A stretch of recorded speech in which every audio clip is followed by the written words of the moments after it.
Assalamu alaikum. Inshallah, we're going to get started right away with our usual collective dua. Just 1 second. I forgot the mic.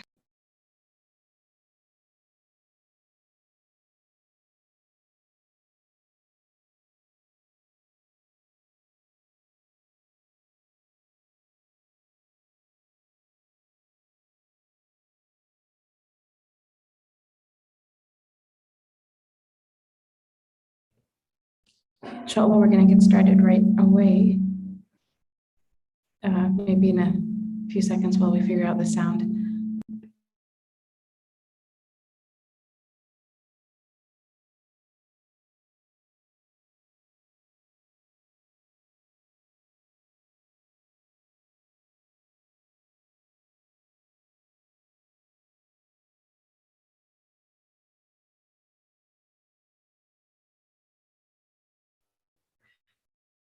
We're going to not use the mic today. Can everyone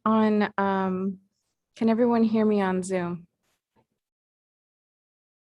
You guys can put it in the chat box. Is the sound okay for you? Okay, alhamdulillah, we'll just get started. Bismillah ar-Rahman ar-Rahim, alhamdulillahi rabbil alameen, wa sallallahu ala Sayyidina Muhammad wa ala alihi wa sahbihi wa sallam. نوينا التعلم والتعليم والتذكر والتذكير والنفع والانتفاع والإفادة والاستفادة والحث على التمسك بكتاب الله وسنة رسوله والدعاء إلى الهدى والدلالة على الخير ابتغاء وجه الله ومرضاته وقربه وثوابه سبحانه وتعالى وصلى الله على سيدنا محمد وعلى آله وصحبه وسلم. In the name of God, the most compassionate, the most merciful, all praise is due to God, Lord of the worlds, and peace and blessings be upon our Master Muhammad and his noble family and companions and followers. We intend to learn and to teach, to remind and be reminded, to benefit and be benefited, to improve and be improved, to encourage holding fast to the book of God in the way of his messenger, and to direct towards and to call to guidance and to direct towards good, hoping for the countenance of God and his pleasure and his proximity and his reward. And peace and blessings be upon our Master Muhammad and his noble family and companions and followers. Ameen.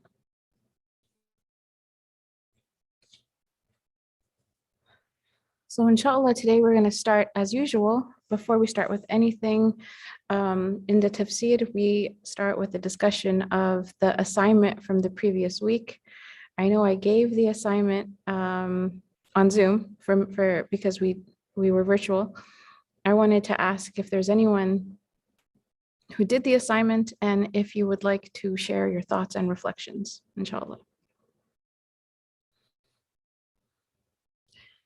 So yes, the assignment was that we are all souls look upon themselves. They have a basira, right, over themselves. And that to record 3 times a day, the first hour when you wake and at sunset and at asleep, just what is it that you're doing for 1 week, your activities and the impact on your heart and self after the activities. And if you noticed any kind of spiritual impact.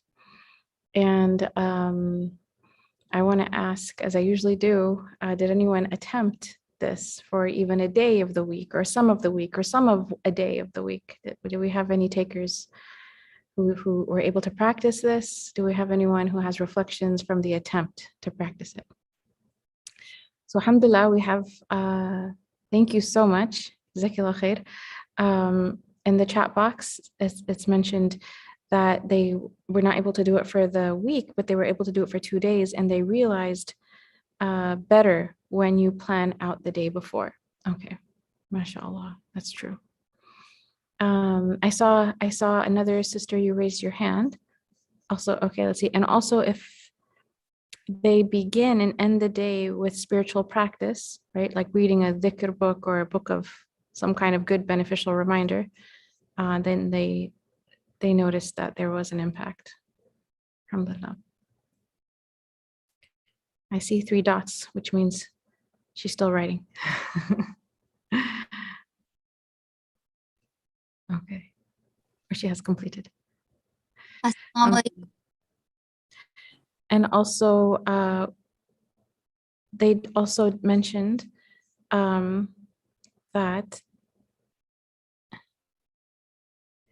if they started the day with spiritual, practice, again, reading some kind of religious text, then that would have an impact on them versus if they were doing any kind of, they said, secular activities.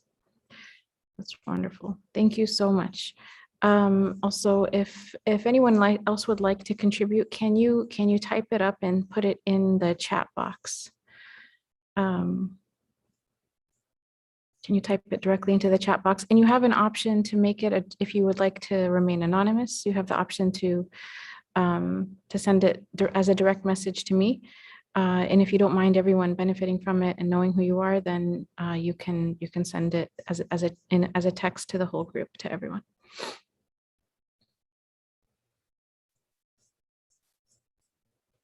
And as I'm waiting for more responses, I'll just share one thing from my own attempt at my own assignment is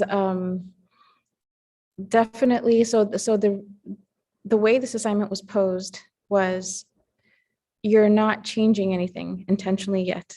We're just writing, we're just watching ourselves. We're literally just as if we're an observer to our own self. What did I do for the first hour of my day? What did I do when at the transition of day and night at Maghrib time, essentially? And what did I do in the hour before sleeping? And recording that and sort of noticing how am I doing as I'm doing different things. And the obvious is the obvious, which is, of course, if you do, and the scholars, they say this, al-iman yanqus wa yazid bil a'mal, that your faith increases and decreases with deeds. So that's one of the that's one of the ways that we can look at ourselves. Does that mean we worship deeds? No, we don't worship deeds, we worship Allah. And so that is one thing that I noticed, subhanAllah, was that it wasn't the quantity at all that would have an impact. Quantity did not do anything. But presence, like doing something with focus, doing a simple thing with one thing, but with time and with like not just effort as in like the outward effort, but like spiritual internal effort, that did have an impact. Whatever was done quantitatively did not really seem to do much, but whatever was done where most of the work was on the inside, even if it was one thing, that, subhanAllah, that was, and then of course, things that were like, you have things that are mubah, right? They're not haram, they're allowed, but they have an impact. So eating ice cream before you go to sleep has an impact. Is it allowed? Yes, it's allowed. Do you feel so great in the morning? No, you don't feel great in the morning, even if it's physical. And does that affect how much you can do outside of the physical? Yes, that affects even outside of the physical, other things that you would hope to do. I prefer actually not to turn on voice. So if you'd like to type it, you can. And otherwise we can share it next week if it's something that you would like to take time to type out or reflect on. If there's this is just a Zoom precaution that we take in general, because we've had hackers come into Islamic Zoom rooms and do things. So just as a general, just protective measure, we don't turn on sound as much as we can avoid to. Yeah. Yeah, the microphone was it boomed. Oh.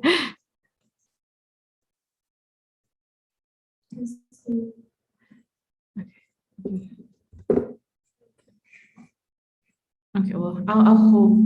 Yeah, that's So here we have Jazakillah khair, thank you. There's a sister who mentioned, I start and end the day with the habit of dhikr from the Prophet Muhammad and 5 daily salah. So after Asr, dua, So after Asr, they make the dua and then they pray Maghrib, and they find it to be very inspiring. Alhamdulillah, these are like these habits that we take from the example of the Prophet Muhammad sallallahu alaihi wasallam. I've heard some shuyukh describe it. I've heard a shaykh describe it as a form of as a wird, right? So he talks about how exercise is a wird, your diet is a wird, your dhikr is a wird, even your sleep is a wird. Right? Assalamu alaikum, welcome. Even your sleep, something that you think they're like, but if it becomes a wird, if you have a habit around it, if you have a intentional habit around it, that all becomes part of sort of like something that you intake. I think it's okay. Everyone here can hear me, right? Everyone here is because alhamdulillah. I asked my Zoom people if they can hear me too. Thank you. And today we're going to do something. Well, this week's assignment is related to last week's assignment. So last week's assignment was just observe yourself. That's all it was. It wasn't change anything. It wasn't add anything, take anything away. But it was just to watch yourself and watch what happens with yourself as you go through the week without putting in that intention behind these times of the day.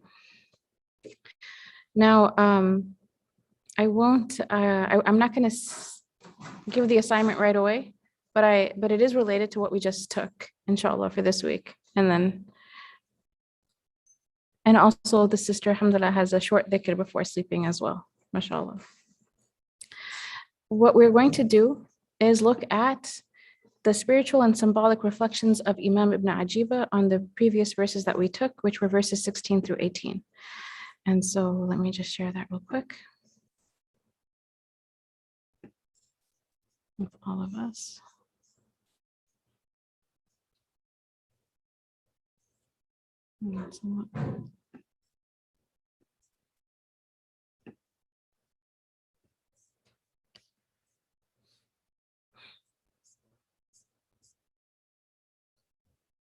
So last week, we took the tafsir, we took the actual commentary of the verses 16 through 18. Sorry, through 19, 16 through 19. Today, we're starting with not the tafsir, we're starting with something that is called the isharat. Isharat are the symbolic reflections, the symbolic meanings that we can take from the verses, and these are specifically those that are taken from one of the mufassirin, Imam Ibn Ajiba. And so he says, and here, with these verses, if you notice, these verses, the actual verses were addressing the Prophet Muhammad sallallahu alaihi wasallam, right? لا تحرك به لسانك لتعجل به. Move not your tongue therewith to hasten it. Surely it is for us to gather it and to recite it. So when we recite it, follow its recitation. Then surely it is for us to explain it. Now, while we know that these verses address the Prophet Muhammad sallallahu alaihi wasallam, the reflections that Imam Ibn Ajiba discusses, or the symbolic meanings that we can take from this, is that here there's also a lesson for the inheritors of the Prophet Muhammad sallallahu alaihi wasallam. There's a lesson for the inheritors. Who are the inheritors? They are the people who, they say the scholars, or sorry, the prophets, they didn't leave behind gold or wealth, as their inheritance, but they left behind knowledge. And this is not information or memorization of information, but they left behind knowledge that is meant to be embodied, right? And so those who have, the statement, al-ulama warathatul anbiya, that the scholars are the inheritors of the prophets. It's not because of the amount of memorization. That's not what made them from the inheritors. It's because they embodied the knowledge that they took from the Prophet Muhammad sallallahu alaihi wasallam. They didn't just know it. They practiced it. They lived it. And so it's not just any scholar, but it's this high level. And the word scholar is like too small a word to describe these people. They're like the true guides to mankind after the Prophet Muhammad sallallahu alaihi wasallam. And they exist. And we have, we've talked about this a lot at the Majlis. But so here there's an advice that's being given to this category, this special category of people. And some of these experiences can happen to people even if they're not from the inheritors, right? Because the miraculous, Allah can choose whomever He wants for a miracle to happen to or for them to have access to. So this is, what He says, don't speed through the waridat. Don't speed through the waridat. These are the divinely inspired, intimate impressions that happens on a person's heart. Don't speed through them with your tongue while it is being delivered, right? So لا تحرك به لسانك لتعجل به. Here, while the verse is talking to the Prophet, the symbolic reflection is talking to a person whom God is inspiring their heart with meanings. Rather, slow down in its delivery so it can be understood from you. And then, إِنَّ عَلَيْنَا جَمْعَهُ وَقُرْآنَهُ. Surely it is for us to gather it and to recite it. Here it says preserving it. This means preserving it. It is for Allah subhanahu wa ta'ala to preserve it and place it on the tongue of His servant, so that His servant is the one who then says that. So if Allah has placed these words on your tongue in a state of fayd is an interesting term. It's like a flood, all right? But it's like the person's heart is being flooded. And they're overflowing with this experience. So when these meanings come to the heart, and the heart it comes as this downpour that floods them, that overflows, like they are overflowing. And then follow the words. And it is for Allah to make the meanings of those words clear to you. Imam Ibn Ajibah says that realities are shown in a state of tajalli. Tajalli means, or is roughly translated as spiritual illumination, all at once. And then afterwards, there's clarity and bayan. So the person is experiencing something and it's really heavy, right? And it's pouring into their heart. And they may say things. And after they say it, the clarity is actually given to them of everything they just said. And he says, no doubt these realities hit all at once. And it's not possible to contain them and understand them in that moment. Like when it hits, it's like, it's impossible to just gather it all in that singular moment when that kind of inspiration hits the person. He says, but if someone were to record everything that person's saying and all that was said at that moment, and they reflected on it, they would find that all of it was sound in meaning, clearly structured, no deficiency or error in it, because it is from the revelation of divine inspiration. Ilham is still a source of guidance, right? Ilham means inspiration. And is this for anyone? We're talking about very special people. Although it can happen to people who are not from this category that I just described, it can happen to others as well. And people will talk about this sometimes. I know a sister who mentioned that she was at the funeral of someone who had passed away in her family. And it was a very traumatic situation. It was very traumatic. And there were non-Muslims who had gathered and Muslims who had gathered. And she's not even a speaker. And someone pushed her to come and say something. And she said, I started speaking. And she's like, I don't know what happened. I was quoting verses of the Qur'an that I haven't memorized. I was reciting. She was like, and then I was done. And I don't not believe in her. I believe that what she experienced was a miracle. And that does happen. Some of the scholarly texts that we read, right? Like, and we study for years, and if not just for years, for hundreds of years later, right? You look at the hikam of Ibn Ata'illah, right? Those wisdoms, those spiritual aphorisms, they're amazing, right? It's like his heart was divinely inspired with meanings that then he articulated, and then we continue to benefit from them for hundreds of years later. And then Imam Ibn Ajibah, he mentions some spiritual guides, they tell their students, I benefit from my speech the way you benefit from my speech. Meaning like sometimes even I don't know what I'm going to say. I wait to see what Allah places on my tongue. Now, does that mean all of us don't prepare anything? You have a class to give, no, that's not what it means at all. This is a category of people, and they're given this blessing. Shaykh, he says, Shaykh Abu al-Hasan al-Shadili, who was one of the great sages of our past, a great scholar, and a great guide. He said, if he was ever flooded, sometimes he would experience these floods of gifts. In this way, then he would actually say to his students, come, who will write from me these secrets? Like, come and write down what I'm about to say, because something has just landed.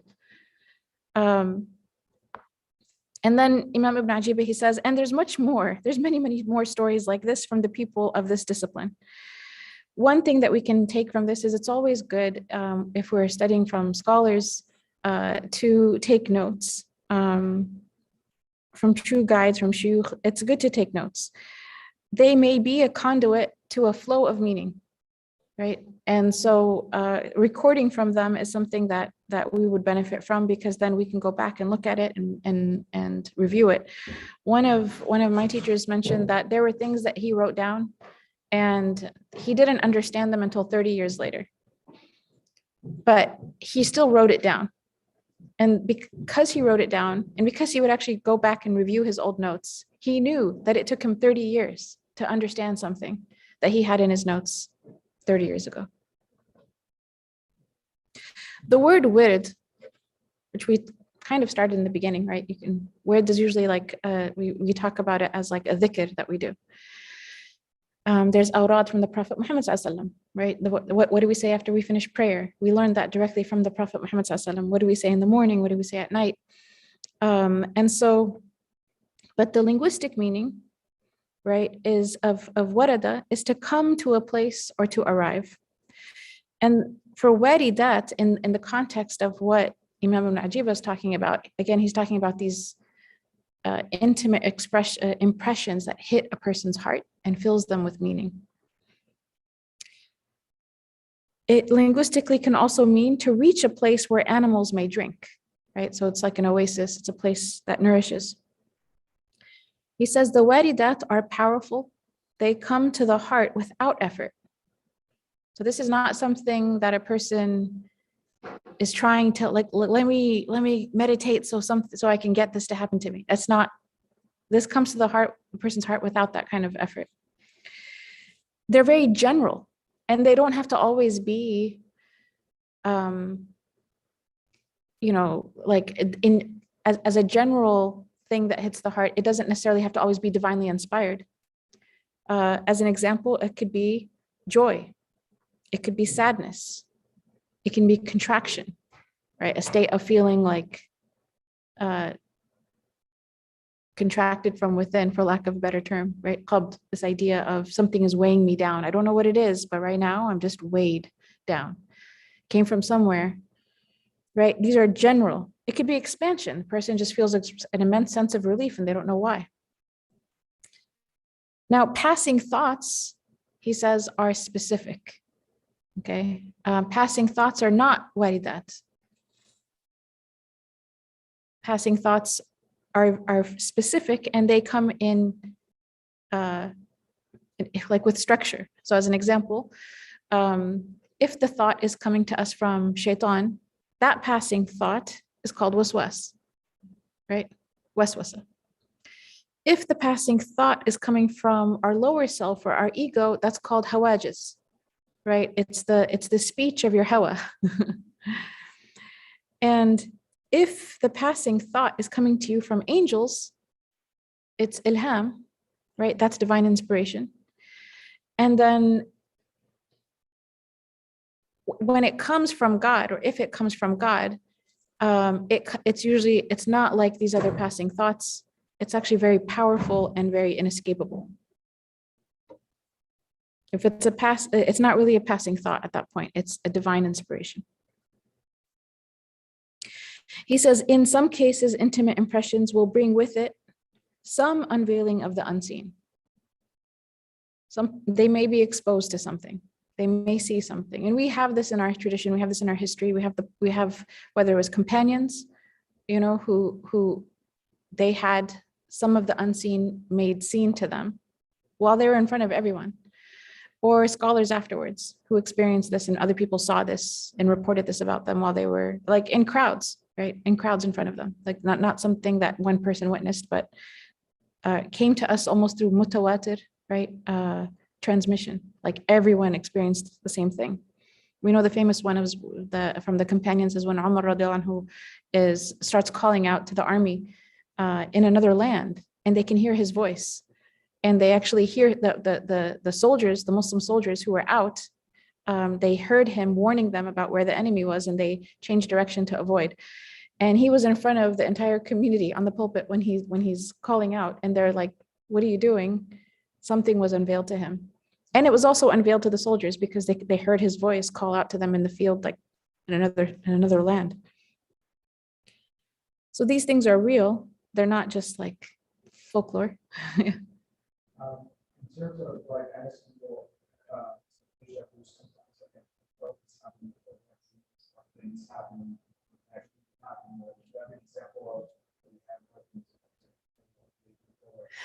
Yeah, so one like the last part of prophecy, right? That would remain until the end of time is like a person who sees a true dream, and then that true dream occurs. Like they dream something and then it happens.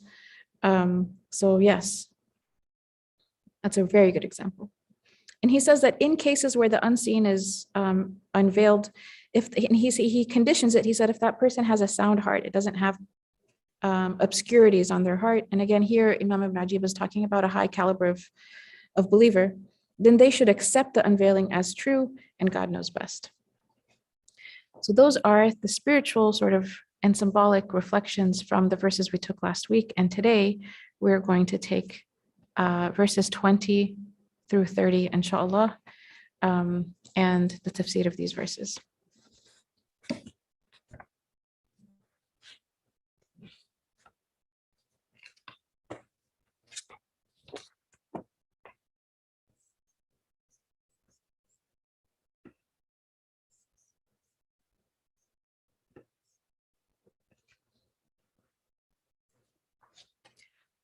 أعوذ بالله من الشيطان الرجيم بسم الله الرحمن الرحيم كلا بل تحبون العاجلة وتذرون الآخرة وجوه يومئذ ناظرة إلى ربها ناظرة ووجوه يومئذ باصرة تظن أن يفعل بها فاقرة.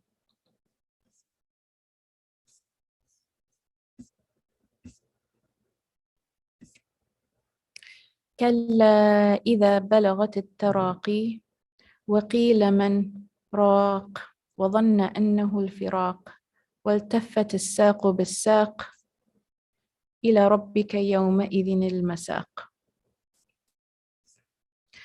Nay, but you love the ephemeral and forsake the hereafter. Faces that day shall be radiant, gazing upon their Lord, and faces that day shall be scowling, knowing that a spine-crushing calamity will befall them. Nay, but when it reaches the collarbones, and it is said, who will make him ascend? And he knows for certain that it is the parting, and the shank is intertwined with the shank. To your Lord that day is the driving. The first verse, nay, but you love the ephemeral. This is the temporary, this is the immediate, that which lasts a short time. And the kalla in this, Imam Ibn Ajib mentions, is like scornful. It rebukes them for this particular trait. And they forsake the hereafter. And he says it's as if it's saying, oh, children of Adam, you were created quickly and you were needed from it, like from speed. And as if this haste is like the dough that you were needed from. And so you rush for everything and you love the immediate, right? You love the instant gratification, even though it's temporary and disappears quickly. There's a transition from the previous verses that we just took. The previous verses were addressing the Prophet Muhammad ﷺ, and now it's addressing the people in general. It's, this verse can also be read in the third person rather than the second person, plural. So it can according to a different school of recitation, it can be read as, but they love the ephemeral and forsake the hereafter. And again, al-ajila is the immediate. And it's similar to Surah al-Insan. Indeed, they love the immediate and leave behind them a grave day. Like they leave, and behind them is not obviously physically behind them. They leave that concern is behind them. It's not in front of them. It's not something they're looking towards or preparing for. Faces that day shall be radiant. And Imam Ibn Ajiba mentions these are many, many faces. Believers and sincere people, their faces will be joyous, and you can see upon them the specifically the radiance of being in total bliss. That's what they're experiencing. It's just, and you think, there's a lot of horrors on the Day of Judgment, but faces on that day are not going to be horrified. They're going to be in complete and total bliss. And there's a contrast between obviously the faces of the believers, of the sincere, and those who disbelieved and rejected. Gazing upon their Lord. And again, Imam Ibn Ajiba mentions that they're drowning in witnessing his beauty, and everything else disappears from them except him. Right? That's why there's so much radiance and so much bliss. And he also says that everyone will see according to the light of what they prepared in this life. So the one who, what does he mean by prepared? The light of their hudur, another Arabic term, and their ma'rifah. So hudur again is interesting because of my last week's assignment, but it's being present with God. It's how much of their life did they spend really being present with God, directed towards him? How much of their life did they spend or how much did they attain of knowing him? Because there's higher and higher and higher levels of knowing God. And it's more than obviously just the linguistic, like names, the beautiful names and the translation. That's you can memorize that on the outside, right? But to really ascend in knowing God, there's going to be different levels. So everyone will see God on that day, not the believers, right? The ones whose faces are radiant. They will see God in that day, and it will be in accordance to how they lived with God in this world.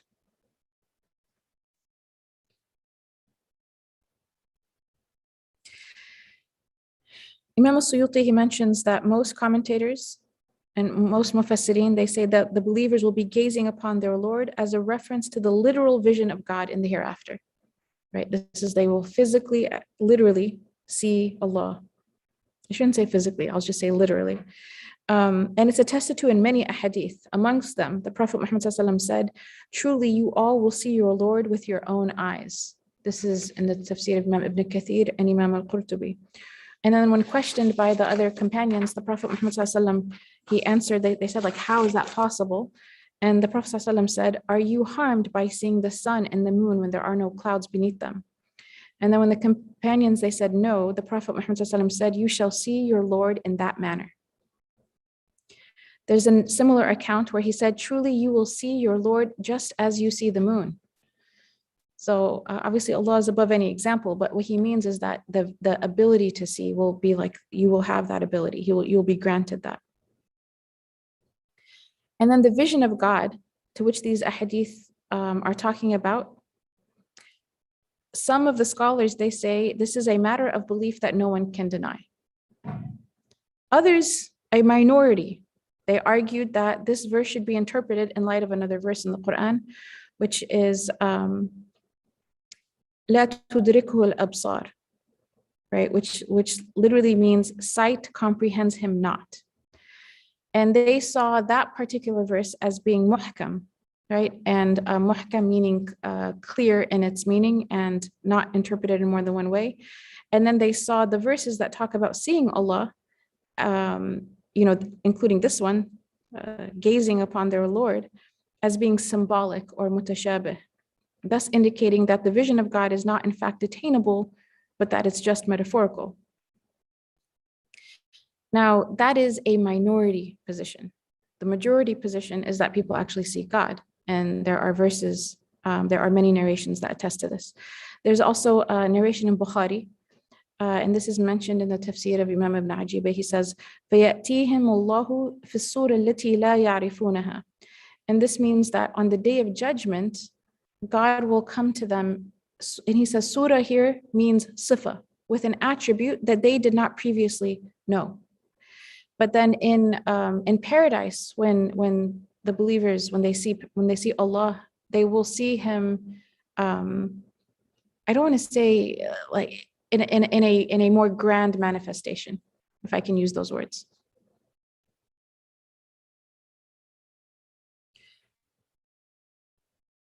To see God also means a direct knowledge of God and is considered by many scholars like the highest paradise. When the people in paradise, they're going to be asked, the Prophet Muhammad SAW told us that when the people of the garden enter the garden, Allah says, do you desire that I increase you in anything? And they say, did you not just brighten our faces? Did you not just admit us into the garden and save us from the fire? Meaning, how could we want anything more than this? And the Prophet Muhammad SAW says, then God removes the veil and they are given nothing more beloved to them than gazing upon their Lord. In this vein, At-Tustari is reported to have said, the reward for deeds is paradise, and the reward for the realization of God's oneness, for Tawheed, is the vision of God. And he also said, whosoever has been slain by his love for God, his recompense will be the vision of him, or his reward will be the vision of him. What does it mean to be slain by their love of God? It means like the lower self, all of the lower, whispers and inclinations and whatever, it's slain. It's just completely slain by the love of God. While many take the verse and the ahadith as a reference to the vision of God on the day of judgment, also the vision of God in paradise, others maintain that for those of high spiritual attainment, there is a version of the vision of God that can be achieved both in this life and the hereafter. And Imam Ibn Ajibah mentions this. Yet he says it's not attainable except by gaining God's love and intimacy through ma'rifah, right, through knowledge. And such love and knowledge can in turn only be attained by constantly reflecting upon God and remembering him, which requires that the love of this world, again, be erased from the heart. And that's also in the tafsir of Imam Ibn Ajibah. He says they are immersed in witnessing his beauty and thus veiled to all that is other than him.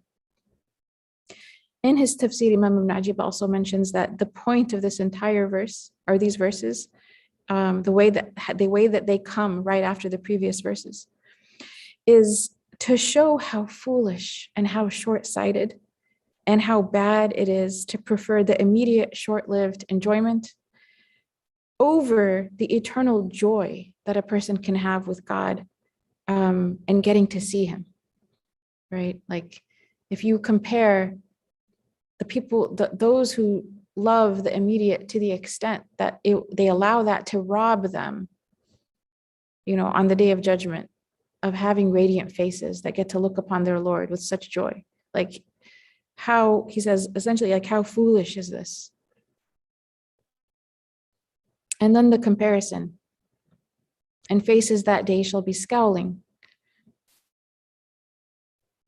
This is a severe frowning. It says these are the disbelievers. Knowing that a spine crushing, this is the word faqira, punishment or calamity will befall them.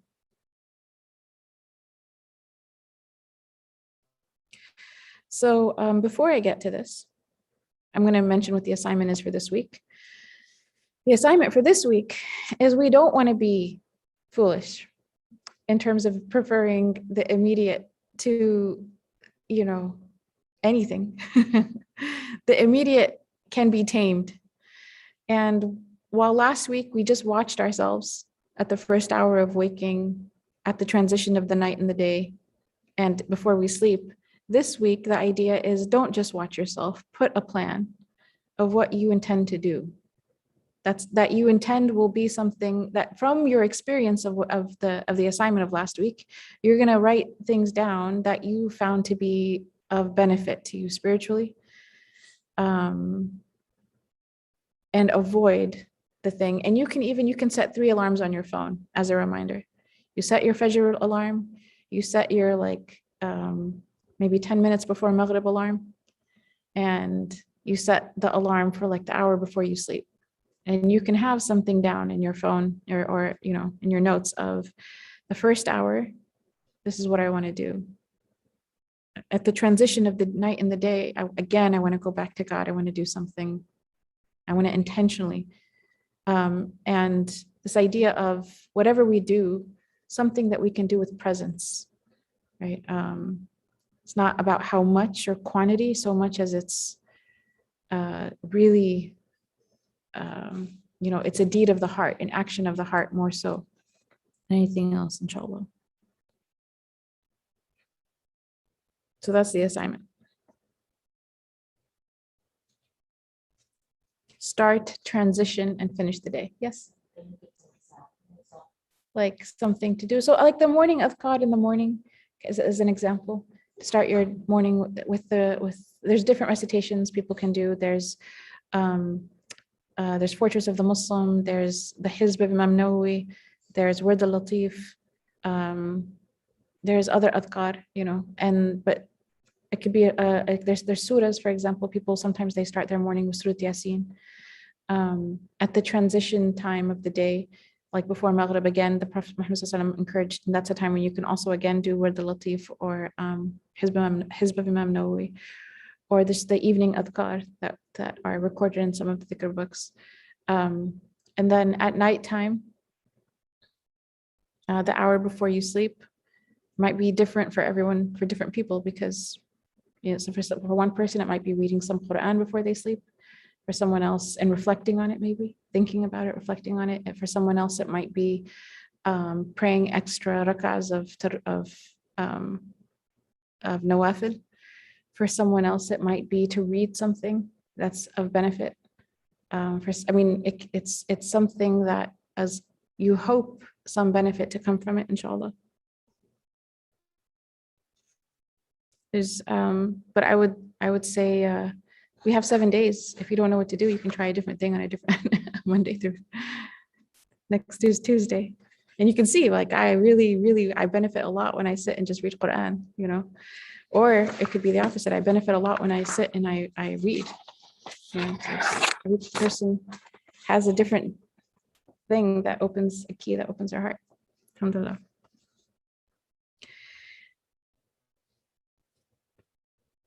So in Quranic usage, the face is often taken to indicate the true nature or essence of someone. So the idea that some faces are going to be radiant and in bliss, the idea that some faces are going to be scowling, right, and angry. Let's see. So mashallah, there's a sister here who mentioned that my Adhan app gives a pop-up Quranic ayah of the day, which I find beneficial to use to wake up to. Mashallah. Yeah, now there's apps for these things too. They'll send you a dua to make, a verse of the Qur'an to reflect on. Nay, but when it reaches the collarbones. It is the soul, when the soul reaches the collarbones. And here the kalla in this verse, sorry, كلا إذا بلغت التراقي. The kalla here is rejecting the preference for the immediate to the akhirah. So this kalla is saying no to them, essentially, like what you're doing is not good. It can also, so kalla can translate as truly also, and it can translate as indeed, and it can mean no, it can mean nay. Here it's translated as nay. When the kalla is read in the negative, the verse indicates that at the moment of death, one will be informed of the truth and will not be able to deny it. If the kalla is read in the affirmative as like truly, indeed, then the verse indicates there is no doubt that the soul will leave the body. this image of when the soul reaches the collarbones, it's the highest part of the chest, right? So it's like the last place that it will be before it leaves inside the body, or one of the last, because it's still not out. And then it is said, who will make him ascend? وَقِيلَ مَنْ رَاقٍ. Raq is to go higher. And so there's different interpretations of what this means. There's actually the scholars have differed greatly on what this can indicate. However, there's two that seem to be the most, there's two interpretations that seem to have the most amount of scholars taking that opinion. The first is that these words, who will make him ascend, is actually from the voices of those who are gathered around the person at the time of death. And they're asking each other, who can save him right now? Who can help him? Can anyone even help him in his situation so that he doesn't die? And subhanAllah, if anyone has ever been next to someone who is passing away, and it's sudden, or it's a medical condition, that's literally what people do, is they say, who can help? Is there a doctor? Is there someone? Is there anyone who can stop this? And so that's one of the interpretations, the voices of the people who are gathered around the body. The second interpretation is that this is actually what the angels are saying. And so the angels at the time of death, meaning which angel is going to take him right now? Is it going to be the angels of mercy, right, in the case of believers, or is it going to be the angels of punishment in the case of disbelievers? And that is mentioned by this second position is mentioned by many scholars. There are verses in Surah al-An'am, verses 61 and 62, where Allah says, He sends guardians over you till when death comes unto one of you, our messengers, meaning the angels, take him, and they neglect not their duty. Then they are returned unto God, their true master. Some say that these words may be mirroring the words of those around I mentioned that one.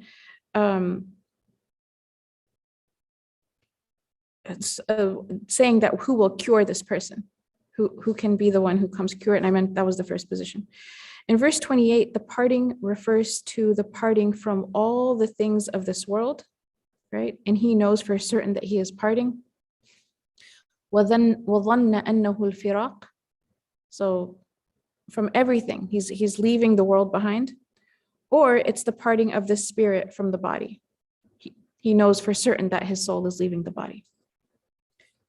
So this was not the verse that had many opinions. It's actually verse 29 that has a lot of opinions. And the shank is intertwined with the shank. This verse has several interpretations. The first is that one shank will be intertwined. This is like one leg will be intertwined with the other when one is wrapped in one's funeral shroud. And this was narrated by Sa'id ibn Musayyib. This was his opinion about the meaning of this verse. It's also mentioned in the tafsir of Imam al-Alusi, Ibn Kathir, al-Suyuti, al-Tabari, and al-Zamakhshari. The second opinion is that the severity of entering the hereafter is intertwined with the severity of leaving the life of this world. So Ibn Abbas radiallahu anhu is reported to have said that the shank, the word shank or the leg, it's like an indication of severity. And so this is when there's these two anxieties come together. So one hem is combined with another hem. Hem, Arabic word meaning anxiety.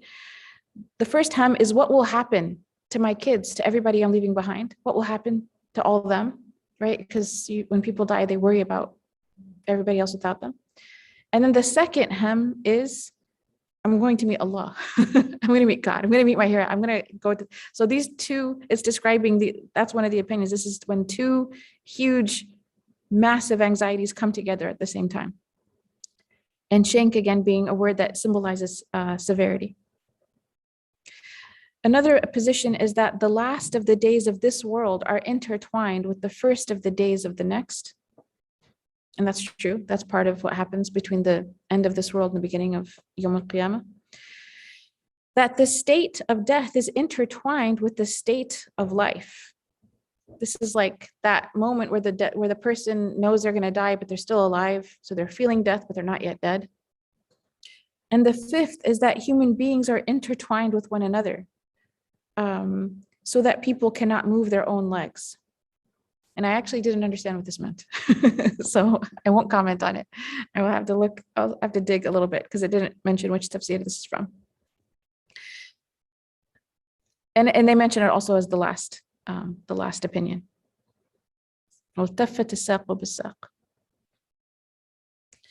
Unto thy Lord that day is the driving.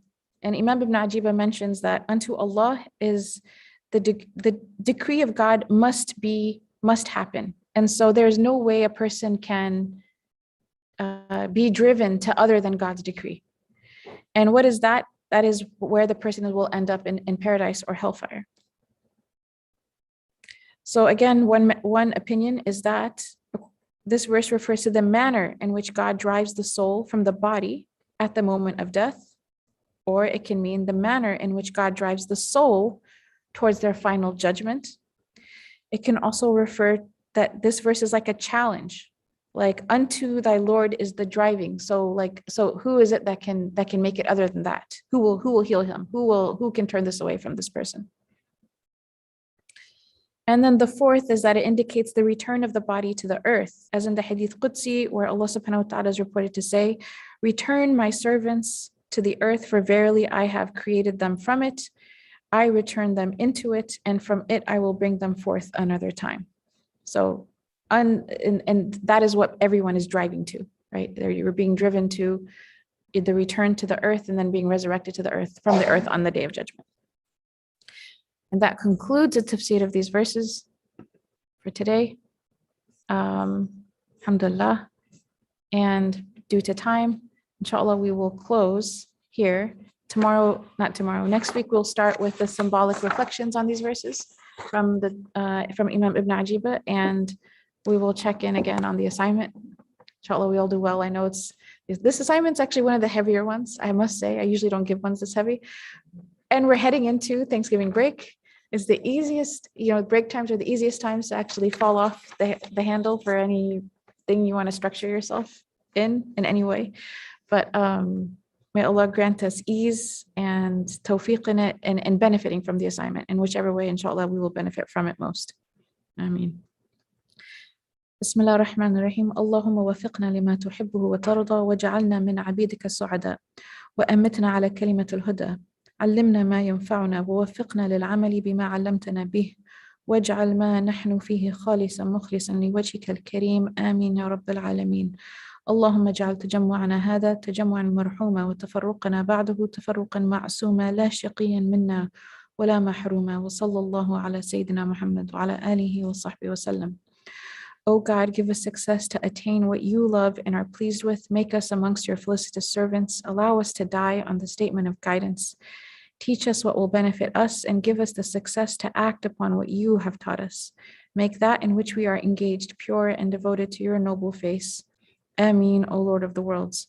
O God, make this gathering of ours a gathering enveloped in mercy, and our parting thereafter a parting of our sins purged and forgiven, not one of us wretched or deprived. And peace and blessings be upon our Master Muhammad and upon his noble family and companions and followers. Ameen. Assalamu alaikum, everyone.